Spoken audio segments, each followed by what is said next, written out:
తెలంగాణ రాజకీయాల్లో పెను సంచలనంగా మారిన ఫోన్ ట్యాపింగ్ కేసు సంబంధించి మనతో మాట్లాడడానికి ఎమ్మెల్సీ దేశపతి శ్రీనివాసరావు గారు ఉన్నారు. ఫోన్ ట్యాపింగ్ సంబంధించి ప్రభుత్వాలు చేస్తున్నాయి అనేటువంటి ఆరోపణ పైన స్పందన. ఇది ఒక తుప్పుపట్టిన ఆయుధం. దీన్ని పదే పదే ప్రయోగిస్తున్నాడు. దీనివల్ల ఒరిగేది ఏమీ లేదు. ఇది కోర్టులో నిలబడే కేసు కాదు. ఇప్పటి వరకు కూడా ఒక ఖచ్చితమైన ఆధారంతో ఈ వీళ్ళ ఫోన్లు ట్యాప్ అయినాయి అని ప్రభుత్వం ఇంతవరకు ఒక అధికారికంగా ప్రెస్ మీట్ పెట్టి చెప్పింది లేదు. పుకార్లతో రాజ్యం నడుపుతున్నారు. ఇది షికార్లు పుకార్లు సాగుతున్నటువంటి ప్రభుత్వం. నోటి దూల ప్రభుత్వం, నోటీసుల ప్రభుత్వం. అయితే ఏమీ లేదు. మీరు తప్పు చేయలేనప్పుడు సిట్ విచారణ ఎదుర్కోవడానికి మీకు ఇబ్బంది ఏంటి? మా ప్రభుత్వంపై ఎందుకు బురద చల్లుతున్నారు అనేటువంటిది ఆరోపిస్తున్నారు. విచారణ ఎదుర్కోవడానికి ఎవడు ఇబ్బంది పడుతున్నాడు? పిలిస్తే వస్తూనే ఉన్నారు కదా. కాకపోతే ఇప్పుడు మున్సిపల్ ఎలక్షన్స్ ఉన్నాయి, జనంలోకి పోవాల్సిన అవసరం ఉంది. అక్కడ పోకుండా పోలీస్ స్టేషన్ల చుట్టూ తిప్పాలన్నది ఈయన దరిద్రపోటు ఎత్తుగడ. అది అసహ్యం పుడుతున్నది. ఈయన వ్యవహారం అసహ్యం. పాలన గాలికి వదిలేసి ఒక వింత పరిస్థితి నడుస్తుంది తెలంగాణలో. మీకు సంక్షేమ పథకాల మీద చర్చ లేదు. ఒక కొత్త పథకం కన్సీవ్ చేసింది లేదు. బ్రహ్మాండమైన అడ్మినిస్ట్రేషన్ ఏదైనా చూపిస్తున్నారంటే అది లేదు. ఆ గ్రామాలన్నీ పారిశుధ్యం లేక కొట్టుమిట్టాడుతున్నాయి. ఎటు చూసినా రాష్ట్రం తగలబడిపోతున్న కొంపలాగా ఉంది. కానీ ఇవన్నీ వదిలేసి ఆయన జరుపుతుంది ఏంది? రామాయణంలో పిడకలవేట. పొద్దుందాకా ప్రతిపక్షాన్ని వేధించడం, సాధించడం, ఇదే నడుస్తుంది కదా. ఈ బురద రాజకీయమే నడుస్తుంది కదా. ఇది అసహ్యం పుడుతున్నది. ఈ అసహ్యంకు వ్యతిరేకంగా ఇవాళ ఇక్కడ సంఘటితంగా అందరూ నిరసన తెలుపుతున్నారు తప్ప ఈయన బోడి నోటీసులకు ఎవరు భయపడేవాళ్ళు ఇక్కడ. రీసెంట్ గా సాక్షాత్ అసెంబ్లీ సాక్షిగా రేవంత్ రెడ్డి గారు ఏమన్నారంటే, శ్రీశైలం నీళ్లు బొక్కబెట్టి ఆంధ్రప్రదేశ్ ప్రభుత్వం తీసుకెళ్తుంటే సీక్రెట్ ఒప్పందాలు చేసుకున్నారు కేసీఆర్ జగన్ అనేసి సాక్షాత్ అసెంబ్లీ సాక్షిగా చెప్పారు. దీని చంద్రబాబు నాయుడే ప్రకటించినాడు కదా. ఆ రాయలసీమ ఎత్తిపోతల ఆగిపోయిందంటే కారణం కేసీఆర్ అని చెప్పాడు. కోర్టులో కేసు వేయడం వల్ల ఆగిపోయింది అన్నాడు. ఈయన ఏమన్నాడు? నేను అడిగాను, వినయంగా నేను చంద్రబాబు గారిని అడిగాను, ఆయన గౌరవంగా నా మాట ఒప్పుకొని ఆపేశారని. అంటే వినయాలు లేవు, గౌరవం లేవు, తెల్లారి చంపవించి ఈడ్చి కొట్టినట్టుగా చంద్రబాబు నాయుడు చెప్పినాడు. అది కేసీఆర్ వల్ల ఆగిపోయిందని చంద్రబాబు నాయుడే జవాబు చెప్పినాడు. ఇంకా మనం చెప్పాల్సిందే ఉంది. సార్, దీనిపై మీరు ఏమైనా పాట పాడగలరా? ఢిల్లీకి మూటలు వంపేటి ఓ మురికి ముఖ్యమంత్రి, మా గల్లీ కడుపులు కొట్టుతున్నవు రకాంగి రేసు కంత్రి, ఎప్పుడు చూసిన ఒర్రుడు చదువుడే మురికి ముఖ్యమంత్రి, నీ కోటు వేస్తే మా కొరిగిందేంది రకాంగి రేసు కంత్రి. ఫోన్ ట్యాపింగ్ కేసు సంబంధించి మనతో మాట్లాడడానికి ఎల్బీ నగర్ ఎమ్మెల్యే సుధీర్ రెడ్డి గారు ఉన్నారు. సార్ చెప్పండి, మీరు సిట్ విచారణ ఎలా ఎదుర్కొంటున్నారు? దీనిపై మీ కామెంట్ ఏంటి? ఎలా ఎదుర్కొంటామంటే ఎదుర్కొనే ఆఫీసర్లు అడగాలి. వాళ్ళు చెప్పే ప్రశ్నలు అడిగితే మా కేటీఆర్ గారు ఎంతో సమర్థంగా జవాబు చెప్తారో ఆఫీసర్లు అడిగితే వాళ్ళు చెప్తారు. అయితే కాంగ్రెస్ ప్రభుత్వం ఏమంటుందంటే, ఎలక్షన్స్ ముందు ప్రతిపక్షాలపై ఫోన్ ట్యాపింగ్ చేయడం రాజకీయ కుట్ర కాదా అని చెప్పేసి కాంగ్రెస్ ఆరోపిస్తుంది. దీనిపై మీ స్పందన ఏంటి? కాంగ్రెస్ ఆరోపిస్తున్నా ఎలక్షన్ల ముందర రాజకీయ కుట్ర చేసుడు, ఎలక్షన్లలో బదనాం చేసి దాన్ని లబ్ధి పొందాలని ప్రయత్నం చేసేదే కాంగ్రెస్ పార్టీ. ఈ నోటిఫికేషన్ చేయొచ్చే మన మున్సిపాలిటీ ఎన్నికల నోటిఫికేషన్ రాబోతుంది కాబట్టి సిట్ నోటీసులు ఇచ్చిండ్రు. ఈ నోటీసులు ఇస్తే ఈ వారం 10 రోజులు బీఆర్ఎస్ పార్టీని ఎండగడదామని చెప్పి కాంగ్రెస్ పార్టీ ప్రయత్నం చేస్తుంది. ఆ ప్రయత్నంలో మీరు చిత్ అయిపోతారు. మీ రాంగ్ స్టెప్ అయిపోతుంది. ఒక కుటుంబాన్ని వేధించామని చెప్పి పరిపాలనా పగ్గాలు మీ చేతికి ఇవ్వలేదు. ఈ రాష్ట్ర ప్రజలను ముందుకు నడిపేయాలని చెప్పేసి ఈ రాష్ట్ర ప్రజలు మీకు పరిపాలనా పగ్గాలు అందించారు. కానీ అవన్నీ కూడా రాష్ట్ర ప్రజల సంక్షేమం మర్చి ఇలా కేవలం కేసీఆర్ గారి కుటుంబం వెనుకబడుతున్నందుకు నిజంగా రాష్ట్ర ప్రజలు రాబోయే రోజుల్లో గట్టిగా మీకు బుద్ధి చెప్తారు. సార్, అయితే మీరు ఇప్పుడు రాబోయే మున్సిపల్ ఎలక్షన్ లో ప్రజల్లోకి ఈ విషయాన్ని ఎలా తీసుకెళ్దాం అనుకుంటున్నారు? మీతో ఉన్నటువంటి ప్రత్యామ్నాయ ప్లాన్ ఏంటి? మీడియా అనేది ఏంటంటే ఒక మంచి సాధనం. అన్ని మీడియా ఛానల్ ద్వారా ఇలా ప్రజలందరూ కూడా గమనిస్తున్నారు. వాస్తవం ఏందో గమనిస్తున్నారు. తప్పనిసరిగా ఆయన చేసే ఈ 2 సంవత్సరాలలో ఆయన రేవంత్ రెడ్డి గారు చేసే ప్రయత్నాలు స్పష్టంగా కనిపిస్తున్నాయండి. కేసీఆర్ గారి కుటుంబాన్ని ఏ విధంగానైనా ఈ రాష్ట్రంలో జైల్లో వేయాలని చెప్పి వాళ్ళ మీద కేసులు పెట్టాలని చెప్పేసి అనేక రకాలుగా ప్రయత్నాలు చేస్తుండు. కాళేశ్వరం దాంట్లో కేసీఆర్ గారిని ప్రయత్నం చేసిండు. ఈ ఫార్ములా రేసులో మన కేటీఆర్ గారిని ప్రయత్నం చేసిండు.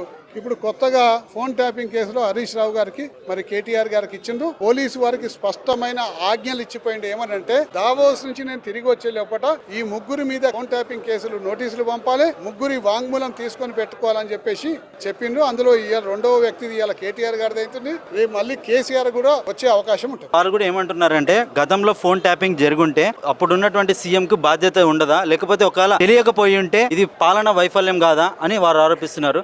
ఇప్పుడు ప్రజెంట్ ఈ ప్రభుత్వం మీ పైన ఏదైనా ఫోన్ ట్యాపింగ్ చేస్తుందని మీకు ఏమైనా అనుమానాలు ఉన్నాయా? అయితే మీరు దీనిపైన మీ స్పందన ఏంటి? ఏ ఫోన్ ట్యాపింగ్ కేసునా గానీ పోలీస్ శాఖ ఆధ్వర్యంలో జరుగుతుంది. ఎందుకు జరుగుతుందంటే, అంతర్జాతీయ నేరస్తులు కానివ్వండి, నక్సలైట్లు కానివ్వండి, లేకపోతే సంఘ విద్రోహ శక్తులు కానివ్వండి, లేకపోతే ఐఎస్ఐ తీవ్రవాదులు కానివ్వండి, ఈ తీవ్రవాదుల యొక్క కదలికలు చేస్తాక పోలీస్ శాఖ కొన్ని ఫోన్ ట్యాపింగ్లు చేస్తుంది. ఆ ట్యాపింగ్ల విషయం ఎప్పటికప్పుడు మంత్రులకు కానీ వాళ్ళకి కానీ చెప్పరు. అత్యంత ముఖ్యమైన కేసు ఉన్నప్పుడే మంత్రి దృష్టికి కానీ ముఖ్యమంత్రి దృష్టికి తీసుకొస్తారు. అది కూడా మంత్రులకు చెప్పరు. అటువంటి కేసు ఏమైనా ఉంటే జరిగే అవకాశం ఉంటుంది, కానీ వ్యక్తిగత ఫోన్లు ట్యాపింగ్ చేసే మాత్రం ఏమాత్రం కూడా అవకాశం లేదు.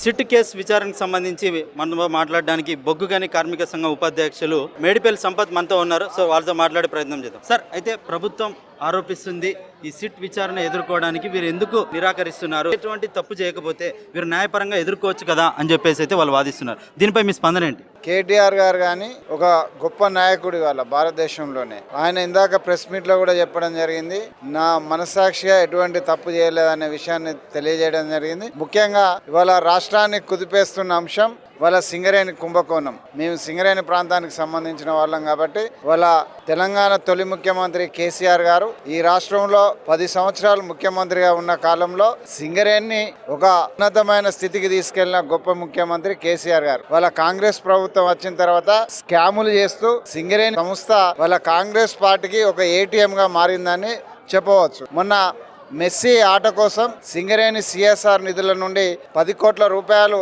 వాళ్ళ కేటాయించారంటేనే దాన్ని ఏ విధంగా కేటాయించారో వాళ్ళ సింగరేణి కార్మికులకు తెలియజేయాలి. వాళ్ళ సింగరేణికి సంబంధించి ఎండిఆర్ మైన్స్ డెవలప్మెంట్ అథారిటీ కింద వాళ్ళ నైనిలో ఆనాడు కేసీఆర్ గారు ఒక దూరదృష్టితో ఈ సింగరేణి సంస్థను ఖండాంతరాలకు ఇతర రాష్ట్రాలకు వర్ధిల్లాలని నైని బ్లాక్ ను ఇప్పిస్తే దాన్ని ఒక ఏటీఎం గా మార్చుకొని దాంట్లో ఉన్న బొగ్గును ఇవాళ తీయడానికి సైట్ విజిటింగ్ ఎవరైతే కోల్ మైన్స్ ను పర్యవేక్షిస్తారో చూస్తారో వాళ్ళకే సర్టిఫికేట్ ఇచ్చి ఆ సర్టిఫికేట్ దాకా టెండర్ ఇవ్వాలనే ఒక నిబంధన తీసుకొచ్చి వాళ్ళ ఆ నిబంధనలో కొట్లాటల పర్యవాసమే వాళ్ళ ఈ సిట్టుకు ముఖ్య కారణం. మా హరీష్ రావు గారు సింగరేణిలో జరుగుతున్న కుంభకోణాలను వాళ్ళ బయట పెట్టిన తర్వాత ఒక నైనితోనే ఆగిపోలే. వాళ్ళ సింగరేణిలో 7 బొగ్గు బాయిలను 7 మైన్స్ ను 7 ఓసీలను వాళ్ళ నిబంధనలకు వ్యతిరేకంగా వాళ్ళ ప్రపంచము గ్లోబల్ టెండరేషన్ పోతే వాళ్ళ సైట్ విజిటింగ్ పేరుతో 7 OC1 కానీ మందమరి కేకేఓసి కానీ వెంకటేశం కానీ ఇట్లా 7 మైన్స్ను కూడా వాటిని కూడా బేసరిగా రద్దు చేసి